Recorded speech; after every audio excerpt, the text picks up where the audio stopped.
Regret না থাকে। Ma'am বলেছিল যে লাইফ কোনো স্ট্রেট লাইনে চলে না, যদি বেঁচে থাকতে তাহলে ওপর নিচ হবেই, আর ওটাই আমাদের বাঁচিয়ে রাখে। টিউশন ক্লাস থেকে আমরা যা করেছি, আমার মনে হয় না যে কোনো কোয়েশ্চেন ওর বাইরে এসেছিল পলিটি থেকে। এক্সামের আগে যেটা ম্যাম বলছে স্ট্রেস ম্যানেজমেন্ট, এটা নিয়ে any other institution can provide you with notes and great quality of materials, but what nobody else can provide is that mental guidance or that mental assurance that okay, you will be able to do it. হচ্ছে লোকেরা খুব misguide করে। নমস্কার, আমি advocate Ritwika Dutta, Indian legal studies YouTube চ্যানেলে তোমাদের সবাইকে welcome. তো আমরা বেশ কয়েকদিন ধরেই একটা সিরিজ অফ ভিডিওস তোমাদের সঙ্গে শেয়ার করছি, যেখানে ইন্ডিয়ান লিগাল স্টাডিজের যেটা টপার্স, তাদের কি এক্সপিরিয়েন্স এক্সামের, তারা কিভাবে ডিসেন্ট র্যাঙ্ক সিকিওর করেছে, সেই সমস্ত কিছু তোমাদের সঙ্গে শেয়ার করব। এবং তোমরা অলরেডি দুটো ভিডিও হয়তো দেখেও নিয়েছো।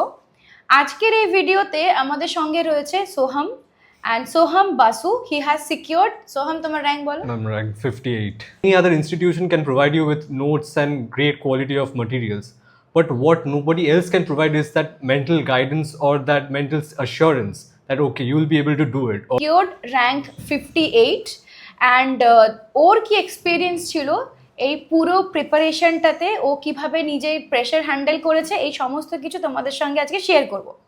বাট বিফোর উই স্টার্ট, তার আগে বলে দিই, এই যে সোহাম আমার সাথে বসে আছে অ্যান্ড ও অফলাইন ব্যাচে ছিল, এখনও ও খুব টেনশন করছে।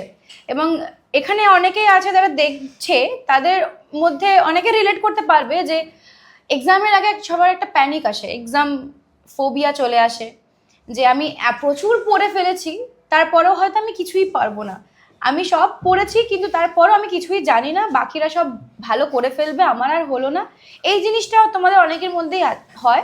এবং Soham was one of them, যার সবসময় মনে হতো যে ম্যাম আমার মনে হয় এবছরে আর হলো না, ম্যাম এক্সাম দিয়ে এসো, এই কথাটাই বলেছিল।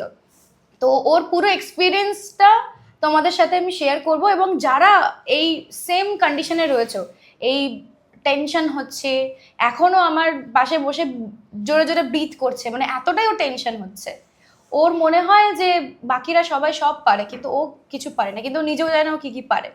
তো যাই হোক, I am introducing with all of you Soham Basu.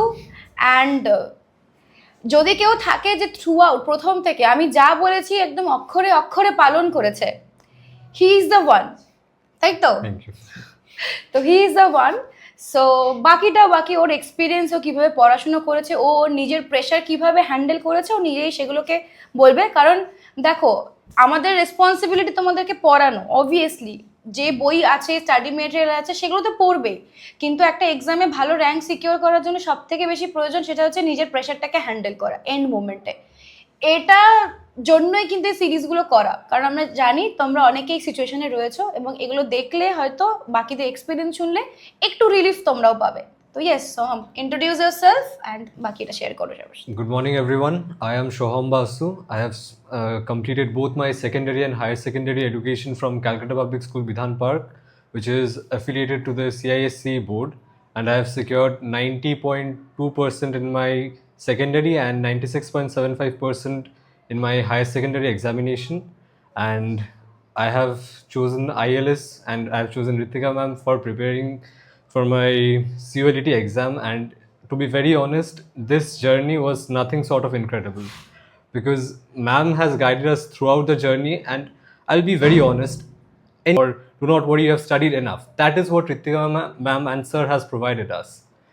And প্রথম থেকে এবার যদি বলি, ফার্স্ট দিন আমি ম্যামের কাছে আসি, তখন আমার বোর্ডস চলছিল। আমার মায়ের সাথে আমি এসেছিলাম। আমার মা ম্যামকে ইউটিউবে অনেক দিন ধরে ফলো করছেন। এখানে আমি একটা ছোট্ট কথা বলবো, তোমরা অনেকে আমার বুক প্রেফারেন্সের ভিডিও খুঁজে পাও না, অনেকে জানো না আমি কে কি। সোহামের মা কিন্তু আমার ব্যাপারে সব জানে, ইভেন সোহাম যত না জানে তার থেকে বেশি জানে। And she has followed me from 2024 I guess, ওই রকম টাইম থেকে বা তারও আগে থেকে ম্যামকে ফলো করা হচ্ছে। এন্ড সোহাম যেদিন প্রথম এসেছিল আমার সঙ্গে দেখা হয়নি না, প্রথম দিন আমি এটা ঠিক খুঁজে পাইনি, তাই সেকেন্ড দিন আমি ম্যামের সাথে দেখা করতে পেরেছিলাম। অ্যান্ড তখন ম্যাম বলছে যে কেন তুমি এত চিন্তা করছো, এই করছো। আমি বলেছিলাম ম্যাম আমি চাই যাতে আমি আর পুরো বেস্ট দিই, আর আমার যাতে পরে কোনো রিগ্রেট না থাকে। ম্যাম বলেছিল যে লাইফ কোনো স্ট্রেট লাইনে চলে না, যদি বেঁচে থাকতে তাহলে ওপর নিচ হবেই, আর ওটাই আমাদের হচ্ছে বাঁচিয়ে রাখে। And to be honest short রানে মনে হবে যে না ম্যাম ঠিক বলছেন, বাট লং রানে যখন বুঝতে পারবে যে হেলথকে কম্প্রোমাইজ করে কিছু করা উচিত নয়, তখন রিয়েলাইজ করবে যে ম্যাম কতটা ঠিক ছিল। অ্যান্ড একটা টাইমের পর ম্যামের অ্যাডভাইস নিয়ে আমি অনেস্টলি বলবো আমি অনেক বেনিফিট পেয়েছি। কারণ কি ফার্স্ট দিন ম্যাম বলেছিল, যেদিন ম্যাম আমাদের একটা ইন্ট্রোডাক্টরি ক্লাস করিয়েছিল, ম্যাম পুরো আমাদের হচ্ছে এক্সাম প্যাটার্ন কী, কীভাবে অ্যাডমিশন প্রসেস হতে পারে বা কীভাবে আমরা পড়বো পুরোটাই বলেছে। অ্যান্ড ওটা দিয়ে একটা ক্ল্যারিটি পাওয়া গেল, কারণ কি অনেক এক্সামের ব্যাপারে অনেক ডিটেলস পাওয়া যায়, বাট সিউএলটি এক্সাম এমনই একটা হচ্ছে পরীক্ষা যেখানে ডিটেলসগুলো খুব একটা পাওয়া যায় না, দ্বিতীয়ত হচ্ছে লোকেরা খুব মিসগাইড করে, তাই এর মধ্যে একজন ঠিক গাইড পাওয়া is very important. Secondly ma'am যেভাবে পড়ায় একটা স্ট্রাকচারাইজড ওয়েতে ম্যাম পড়ায়, যেটা হচ্ছে বলতে পারি একটা কোডিফাইড হচ্ছে ওয়েতে, যেটা আমাদের কোনো সিলেবাস নেই বলে খুব হেল্পও করে। অ্যান্ড ম্যাম হচ্ছে বলে যে এইভাবে পড়ো ওইভাবে পড়ো। ফর ইনস্টেন্স হচ্ছে যদি ম্যাথসের একটা টপিক থাকে, যদি রেশিও প্রপোর্শন, ওখানে যদি 10টা টাইপের সাম থাকে, ম্যাম 10টা টাইপের সামই হচ্ছে ক্লাসে করাবে। এরপর ওই 10টা টাইপের মধ্যে ইচ টাইপের 10টা সাম করা, ওটা কমপ্লিটলি আপ টু ইউ। ওইখানেই হচ্ছে ডিফারেন্সটা আসবে যে ম্যাম সবাইকে পড়াচ্ছেন, বাট তুমি কী করে হচ্ছে বেটার মার্কস পাচ্ছ বা কী করে তুমি কনসেপ্টগুলো বেশি ক্ল্যারিটি পাচ্ছ। অ্যান্ড একটা যেটা বলবো, আমি হচ্ছে একটা খাতাতে এরকম প্র্যাকটিস করতাম, এইভাবে টাইপ ওয়াইজ করতাম। ম্যামকে আমি যতবার বলেছি ম্যাম এটা ঠিক হচ্ছে এইভাবে করবো, ম্যাম একবারও বিরক্ত হয়নি, প্রত্যেকবার বলেছে না এইভাবে করো, এইভাবে ভালো হচ্ছে, এইভাবে হচ্ছে। অনেক জিনিস আমি যেটা প্রবলেম হতো ম্যাম এটা বুঝতে পারছি, ম্যাম প্রত্যেকবার বোঝাতো, যতবার জিজ্ঞেস করতাম ততবার বোঝাতো, ইভেন সেম উইথ স্যার। আর সত্যি কথা বলতে গেলে যদি ম্যামকে না পেতাম তাহলে অনেকটা আমি রাডারলেস শেপ হয়ে যেতাম, যতই ভালো না পড়ি কোনো ডিরেকশন নেই বলি একই জায়গায় স্ট্যাগনেশন আমার হয়ে যেত। তো ওই একটা জিনিস। আর এক্সামের আগে যেটা ম্যাম বলছে স্ট্রেস ম্যানেজমেন্ট, এটা নিয়ে আমার কিছু না বলাটাই উচিত, কারণ কি আমার স্ট্রেস আমি নিজে ম্যানেজ করতে পারিনি, ওটা আমার বাড়ির লোকের ওপরে হচ্ছে আমি ভেন্ট করেছি, ইভেন ম্যামকে ওপরেও ভেন্ট করেছি, ম্যাম কিছু হচ্ছে না, পারবো না ম্যাম, পাস করবো তো, এই করবো তো। ইভেন আমি ম্যামকে বলেছিলাম যে পরীক্ষা দেওয়ার আগেও একবার বলেছিলাম, পরীক্ষা দেওয়ার পরও, যে ম্যাম দেখো মনে হয় না এবারে আমি পাবো, আমি তোমার 2026 ইউএলইটির ব্যাচে হচ্ছে আমি এনরোল করে রাখবো। আমার মাও বলছে যে তুই আগে ম্যামের কথা শোন, ম্যাম যখন বলছে যে আগে রেজাল্ট বেরোক তারপরে হচ্ছে সব দেখা যাবে। আমি তখন ঠিক আছে একটু ম্যামের কথা শুনে এখন মাথাটা একটু ঠান্ডা করলাম, তবুও পুরোপুরি ঠান্ডা হয় না, কারণ কি কোথায় অ্যাডমিশন হবে জানি না। যেদিন রেজাল্ট বেরোলো আমি ম্যাম হচ্ছে জাস্ট ফোন করে ম্যামকে যখন বললাম যে ম্যাম এরকম র্যাঙ্ক এসেছে, ম্যাম বললো এবার খুশি তো, এবার একটু শান্তিভাবে দিওয়ালিটা এনজয় কর। অ্যান্ড তখন আমি বলবো আফটার লাইক 6 মান্থস আমি মাথাটা ফার্স্ট টাইম ঠান্ডা হলো আমার, যে না ফাইনালি একটা কলেজ তো আমি অ্যালট হয়েছে। অ্যান্ড কি বলবো, লাইক যতই এটা বলি আমি এই জার্নি ম্যামের ব্যাপারে আইএলএস এর ব্যাপারে ততটাই কম হবে। বেশ, তুমি আইএলটিএস এর ব্যাপারে অনেক কিছু বলে ফেলেছো, এবার তুমি নিজের ব্যাপারে বলো কি তুমি প্রিপারেশন কিভাবে নিজেকে রেডি করেছো। বিকজ দেখো, আমি স্টাডি মেটেরিয়াল দিলাম, আমি পড়ালাম, দ্যাট ইজ নট এনাফ, তোমাকেও পড়তে হবে। এবং যত কেউ ভালো র্যাঙ্ক করেছে, আমি জানি না যে আমরা কতগুলো ইন্টারভিউ শেয়ার করতে পারবো। আগের বছরে আমরা 7-8 জনের রেকর্ড করেছি, মাত্র 2জনের আমি শেয়ার করতে পেরেছি, বাকি এখনও আমার ল্যাপটপে অ্যান্ড ট্যাবে রয়েছে, সেগুলো শেয়ার করে উঠতে পারিনি। বাট আমি চেষ্টা করবো শেয়ার করার, কারণ ওই দুটো থেকেই অনেকের অনেক বেনিফিট হয়েছে বলে আমি জানতে পেরেছি। তো আই গেস এগুলো থেকে বাকিদের আরও বেশি বেনিফিট হবে। অ্যান্ড আমাদের কোনো স্ক্রিপ্ট নেই, আমি যে সবাইকে প্রশ্ন করছি নো স্ক্রিপ্ট, ওরা যে কিছু বলছে নো স্ক্রিপ্ট, আমরা ভীষণ স্পন্টেনিয়াস রেখেছি ম্যাটারটাকে। যার যেটা ফিল হয়েছে সে সেটাকে শেয়ার করবে, যাতে করে বাকি সবাই রিলেট করতে পারে। কারণ এটা আমি বিলিভ করি যে তোমরা হয়তো সবসময় আমাদের সাথে অফলাইন ক্লাসে এসে কানেক্ট করতে পারছো না, বা সবসময় হয়তো অনলাইন ক্লাসে কানেক্ট করতে পারছো না, কিন্তু তোমাদের জন্য এটা না ফিল হয় যে তোমরা একটা ওই বারবার কাট করা হচ্ছে, এডিট করা হচ্ছে, একটা রোবোটিক ব্যাপার। Things should be very spontaneous. তুমি তোমারটা বলো, কারণ বাকি যারা শেয়ার করেছে, Soham was the only one যার এক্সাম নিয়ে ভীষণ টেনশন ছিল, এবং এরকম অনেকে থাকবে আমি জানি। ওর মা আমাকে ওর এক্সামের কয়েকদিন আগে ফোন করে বলছে যে সোহাম খাচ্ছে না, ঘুমাচ্ছে না, সারাদিন শুধু পড়ছে। আমি চাই না ও এত পড়ুক, ম্যাম আপনি কিছু বলুন, আপনার কথাই শুনবে, আমাদের কথা শুনছে না। তো যাই হোক, ওর সাথে কথা বললাম, এবং দুর্গাপুজো তো মনে হয় একটুও এনজয় করা হয়নি। ভাগ্যিস রেজাল্টটা সিউএলটি কালী পুজোর আগে পাবলিশ করেছে, না হলে বাচ্চাটা কালী পুজোটা এবারে ঠিক করে, দিওয়ালিটা ঠিক করে সেলিব্রেট করতে পারতো না। এনিওয়ে, ব্যাপারটা হচ্ছে যে তুমি there is nothing above your health, এবং সেটাকে তুমি র্যাঙ্ক পেছনে করো, ডাজ নট ম্যাটার। তোমাকে র্যাঙ্ক 1, র্যাঙ্ক 5, র্যাঙ্ক 6, র্যাঙ্ক 10 আসতে হবে, কিচ্ছু নয়, কারণ সবাই সমান। যে র্যাঙ্ক 3000ও করেছে না, এরকম নয় সে খুব বাজে স্টুডেন্ট, সে কোনোভাবে ম্যানেজ করতে করেনি। এটা প্রফেশনাল কোর্স। এ মাথা ঠান্ডা রাখা, নিজেকে ফিজিক্যালি ক্যাপাবল রাখা অতটাই ইম্পর্টেন্ট যতটা ইন্টেলেকচুয়ালি ক্যাপাবল হওয়াটা। তো ইয়েস সোহাম, বলো, you have secured rank 58. 58, and how you have revised, how many time you have revised, and what was your approach? Approach বলতে গেলে ফার্স্টের হচ্ছে এটা একটা, যেটা লোকেদের হচ্ছে আমি বলবো যে ফুল ডিসিশন নেয়, যে প্রথম দিনই সব কিছু হচ্ছে মাথায় ওরা হচ্ছে ঢোকাতে চায়। বাট ওটা করার থেকে বেটার ফার্স্ট টাইম বা ফার্স্ট হচ্ছে 3-4 বার যখন পড়বেন তখন কনসেপ্টের ক্ল্যারিটি আনুক, কারণ কি concept is like that foundation, ওটা দিয়ে একবার পুরো স্ট্রং হয়ে যায়, পরে কোনো দিন একবার রিভাইজ করলে বাকিটাও হচ্ছে ওর উপরে দাঁড়িয়ে যাবে। ফার্স্টে তাই ফাউন্ডেশনটা করো, কনসেপ্টস ক্লিয়ার করো, আর তারপরে হচ্ছে স্ট্র্যাটেজিক্যালি পড়ো। ফর ইনস্টেন্স ম্যাথসের কোনো শেষ নেই, বাট ওর হচ্ছে ফাইনাইট নাম্বার অফ টাইপস আছে। তো এক একটা চ্যাপ্টার ধরো, ওই টাইপ ওয়াইজ হচ্ছে 2 বা 3টে করে অঙ্ক একটা হচ্ছে খাতায় করতে থাকো। তাহলে পরীক্ষার আগে কি হবে, যে হচ্ছে পুরো চ্যাপ্টার করার থেকে আমরা টাইপগুলো দেখছি আর টাইপগুলোকে আমরা হচ্ছে প্র্যাকটিস করছি, অ্যান্ড দ্যাট ইজ এনাফ। আর ইংলিশের ক্ষেত্রে বলতে গেলে ইংলিশ হচ্ছে মেমোরাইজ করার কিছু নেই, কিছু হচ্ছে কনসেপ্টস আছে, যেরকম অ্যাক্টিভ প্যাসিভে কীভাবে আমরা ট্রান্সফর্ম করবো সেন্টেন্সটাকে, বা ডিগ্রিজ অফ কম্প্যারিজনে বেসিক রুলসগুলো একবার হচ্ছে পড়ে নাও, দিয়ে প্র্যাকটিস করতে করতে ওটার হচ্ছে ইমপ্লিমেন্টেশনটা বুঝে যাওয়া যায়। অ্যান্ড কারেন্ট অ্যাফেয়ার্স জিকে ওটা পুরোপুরি হচ্ছে ম্যামের ক্রেডিট যদি কিছু নম্বর পেয়ে থাকি, কারণ কি ওটার ব্যাপারে কোনো আইডিয়া ছিল না, আর ম্যামকে আমি ফার্স্ট দিনতে বলে যাচ্ছি যে ম্যাম এইটা নিয়ে আমার কোনো আইডিয়া নেই, কী নম্বর আসবে আমি জানি না। তাই একটা যেটা স্ট্র্যাটেজি বলতে পারি যে এক্সামের জন্য, যেটা সব থেকে বেশি কনফিডেন্স আছে যেই পার্টটাতে, ওটাকে সবার আগে পড়া উচিত, কারণ কি ওটা লং টাইমের জন্য রিটেন করা যায়।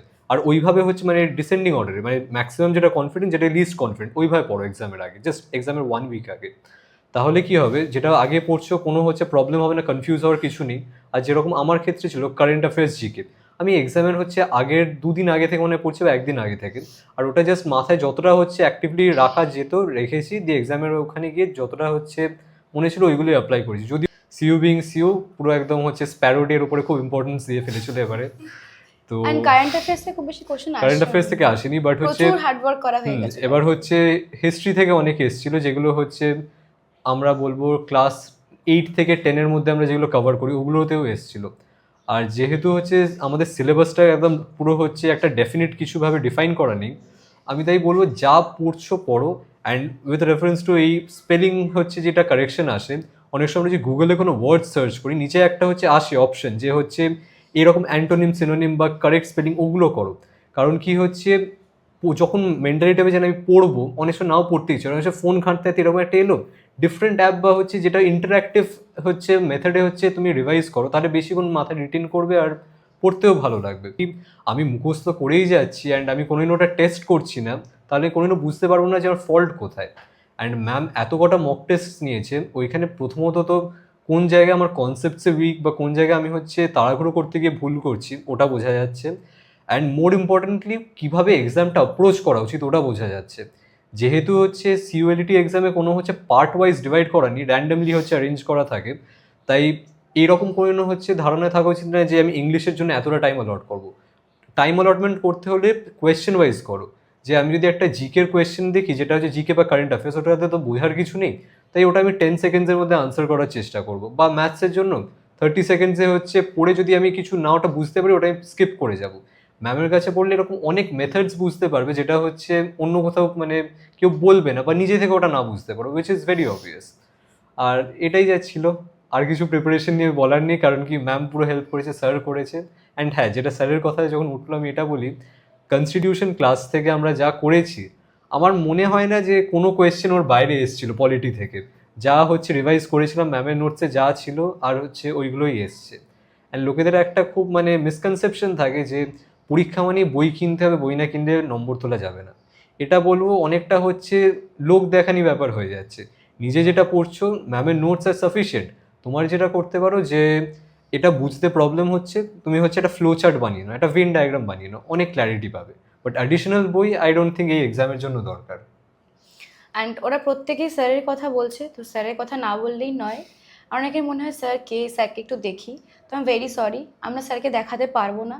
কিন্তু যেহেতু আমরা যা প্রমিস করি তার থেকে বেশি ক্লাস করিয়ে ফেলেছি, এবার সেই জন্য এত বেশি ক্লাস করানো আমার একার পক্ষে সম্ভব ছিল না বলে আমরা একটা সাবজেক্ট স্যারকে রেসপন্সিবিলিটি দিয়েছি, and he deserves a lot from আস। কিন্তু যারা স্যারকে দেখতে চাইছো অনেকেই আমি বলেছে কি আমরা we can't help with that. Sir শুধুমাত্র আইএলএস এর স্টুডেন্টদের জন্য, স্যার শুধুমাত্র আইএলএস এর জন্য। So ILS exclusive. ILS exclusive, yes. Okay, তো সোহাম বলো তুমি তোমার যে নেক্সট ইয়ার প্রিপারেশন যারা নিচ্ছে এবং যারা তোমার মতো অ্যাংসাস, তাদের কি আসলে এতটা অ্যাংজাইটির মধ্যে থাকার প্রয়োজন আছে, না টেনশন নেওয়ার প্রয়োজন আছে? আমি বলবো যে ফিয়ার অফ ফেলিয়ার যেটা আছে ওটা একটা ড্রাইভিং ফোর্স হিসেবে কাজ করে। ওটাকে যদি ঠিকভাবে চ্যানেলাইজ করা যায়, যেদিন ধর পড়তেও ইচ্ছে করবে না ওই দিনও মনে হবে যে না, I don't want to fail in life, so I have to work hard. And একটা কোটেশন যেটা আমি নেটে দেখেছিলাম, যেটা আমাকে খুব হেল্প করেছে, ওটা আমি শেয়ার করবো অ্যান্ড আই হোপ যে ওটা তোমাদেরও হেল্প করবে। সেটা হচ্ছে, let's make one more attempt, not in the pursuit of success but to avoid the weight of regret. তো এটা আশা করি তোমাদের হেল্প করবে অ্যান্ড একটা ড্রাইভিং ফোর্স হিসেবে কাজ করবে। So thank you so much for coming today and for sharing you, ma'am. all your experience with everyone. And as always, আমরা যেটা একটা small token of love, this is nothing but a small token of love. ওরা প্রচুর hard work করেছে, প্রচুর পড়াশোনা করেছে, তো they deserve a lots of thing. And obviously আমি বিশ্বাস করি ওরা ফিউচারে অবভিয়াসলি নিজেকে সেই জায়গাতে নিয়ে যাবে with the dedication and hard work. Rank does not matter, rank score just a number, it's just a number.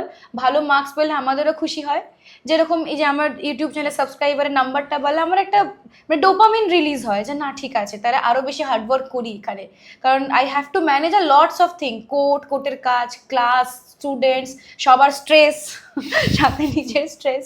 তো এই জন্য আমাদের কিছু মোমেন্টস থাকা দরকার, কিছু জিনিস থাকা দরকার যেগুলো আমাদেরকে আরও বেশি কাজ করার জন্য উৎসাহ দেবে। তো from that perspective this is just a token of love, these are bare acts, যেগুলো তোমরা যখন ল কলেজে পড়তে আসবে তখন তোমাদেরকে পড়তে হবে। So yes, this is for you, congratulations. Thank you, ma'am. Thank you, thank you.